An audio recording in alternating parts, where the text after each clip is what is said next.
ನಾನು ನಿಮ್ಮೆಲ್ಲ ಹಣೆ ಬರೆಯುವ ವಿಷ್ಣು ಅಂತ IPS ರವಿ.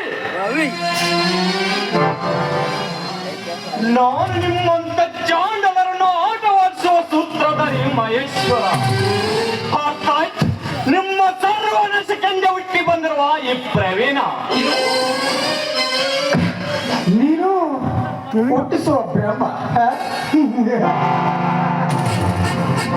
ನೀನು ಹಣೆ ಬರೆಯುವ ವಿಷ್ಣು, ನೀನು ನಮ್ಮೆಲ್ಲರನ್ನು ಆಟ ಆಡಿಸುವ ಮಹೇಶ್ವರ.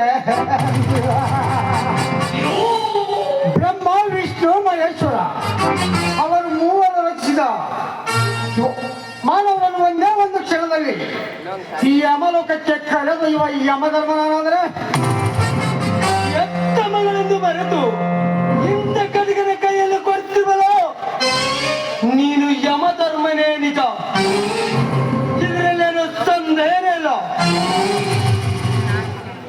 ಕಟಕನೆಂದು ಉಚ್ಚರಿಸಿದರೆ ಕಟ್ಟಿ ಬಿಡ್ತೀನಿ ನಿಮ್ಮ ಕೊರಳಿಗೆ ನೇಮಕ. ನೇಮಕಕ್ಕೆ ಎದುರು ಓಡಿ ಹೋಗೋ ವಂಶ ನನ್ನದಲ್ಲ. ಅವತ್ತು ಮಾಂಸದ ಲಾರಿ ಹಿಡಿದಾಗ ಮುಖ ತೋರಿಸಿ ಓಡಿ ಹೋದರಲ್ಲ, ಆ ನಿನ್ನ ಮಗ ಮಧುಸೂದನಿರಬೇಕು. ನಿಮ್ಮಂತವ್ರಿಗೆ ಎದುರು ಹೋಗದರ ನರಸತ್ತ ಕಂಡು ವಂಶ.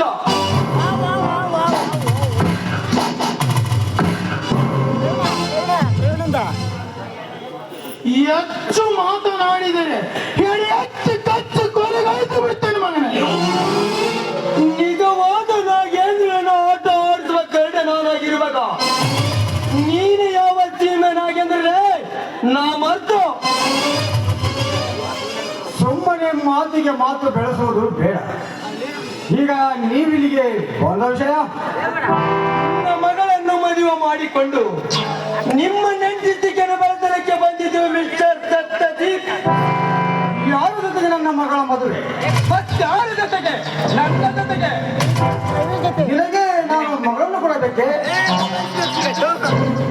ನಾನು ಬೆಳೆದು ನಿಂತ ದೊಡ್ಡ ಹಾರದ ಮರ, ನೀನಿಂದ ಬೆಳೆಯಬೇಕಾದ ಸಣ್ಣ ಹೂವಿನ ಗಿಡ. ಅಂತದ್ರಲ್ಲಿ ನಾನು ನಿನಗೆ ಮಗಳನ್ನು ಕೊಡಬೇಕೆ? ಶ್ರೀಮಂತ, ನೀನು ದೊಡ್ಡ ಆಲಮರವಾಗಿ ಹಿರಿಯಂತೆ 100 ವರ್ಷ ಬದುಕಬಹುದು.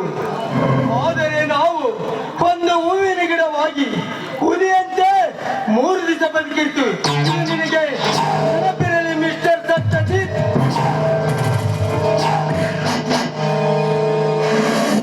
ನಿಮ್ಮ ರವಿಗೆ ಅವಳನ್ನು ಕೊಡೋದಿಲ್ಲ ಅಂದರೆ ಬೀಳುವುದು ನಿನ್ನ ಯನ.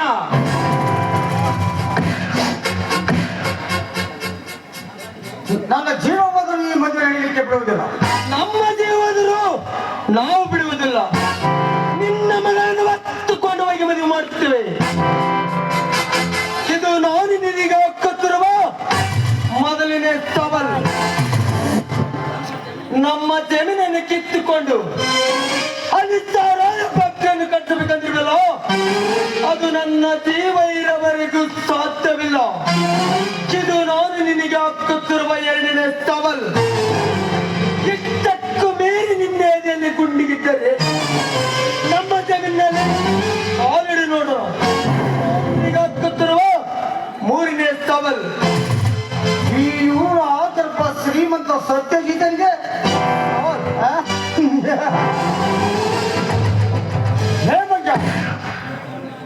ಕೇಳು, ನಿಮ್ಮ ಜಮೀನಲ್ಲಿ ನನ್ನ ಸರತ್ ಫ್ಯಾಕ್ಟರಿ ಕಟ್ಟಿಸಿ ಈ ಮಣ್ಣಿನ ಮಕ್ಕಳಿಗೆ ದೊಡ್ಡ ನಾಯಕನಾಗಿ ಬೆಳೆಯುತ್ತೇನೆ. ಇದು ನಾನು ನಿಮಗೆ ಹಾಕುತ್ತಿರುವ ಸವಾಲು. ನನಗೇನು ಚಾಲೆಂಜ್ ಕೊಡ್ತೀವೋ ಸೂರ್ಯ ಮಗನೇ, ನಿನ್ನ ಮಗಳನ್ನು ಕಾಪಾಡು. ಆಮೇಲೆ ಗೊತ್ತಾಗುತ್ತಿದೆ ನಿನ್ನ ಪೌರಿಸ ಏನೆಂಬುದು. ಬೆಟ್ಟು ಬಿಡ ಅವಳನ್ನು, ಪರಿಣಾಮ ಮುಂದೆ ನೆಟ್ಟಗಿರುವುದಿಲ್ಲ. ಏನು, ನಾನು ಇವಳನ್ನು ಬಿಡಬೇಕಾ?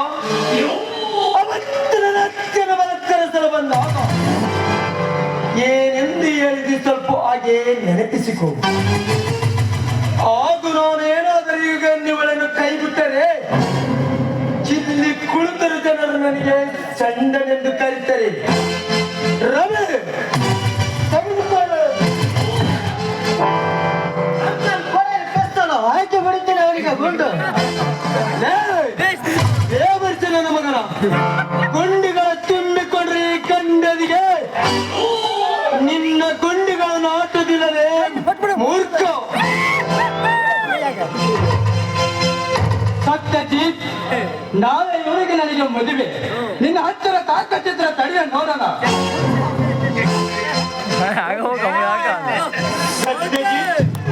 ಮಗನ ಮದಿಗೆ ಬಂದು 4 ಅಕ್ಷತೆ ಹಾಕಿ ಹೋಗು. ಮಾಡಿದ ಪಾಪದಲ್ಲಿ ಸ್ವಲ್ಪವಾದ್ರೂ ಕಡಿಮೆ ಆಗುತ್ತದೆ. ನಾನಿನ್ನು ಬರ್ತೇನೆ. ನಮ್ಮ ಬೀಗರಾಗಿ ಬರುವುದಿದ್ದರೆ ಮಾತ್ರ ನಿನಗೆ ಮದುವೆ ಪ್ರವೇಶ. ಅದನ್ನು ಬಿಟ್ಟು ಏನಾದರೆ ಕುತಂತ್ರ ಜಾಲವನ್ನು ನಡೆಸಿದರೆ ಆ ಜಾಲವನ್ನು ಹಿಡಿದು ರಕ್ತದೇ ಹೋಗ್ಕೊಳ್ಳಿ ಹೋಗಿ ನಿಮ್ಮ ಎಣೆಗಳನ್ನು ಕೇಳುವುದಕ್ಕೆ ಹಿಂದೆ ಸರಿಯುವುದಿಲ್ಲ. ಈ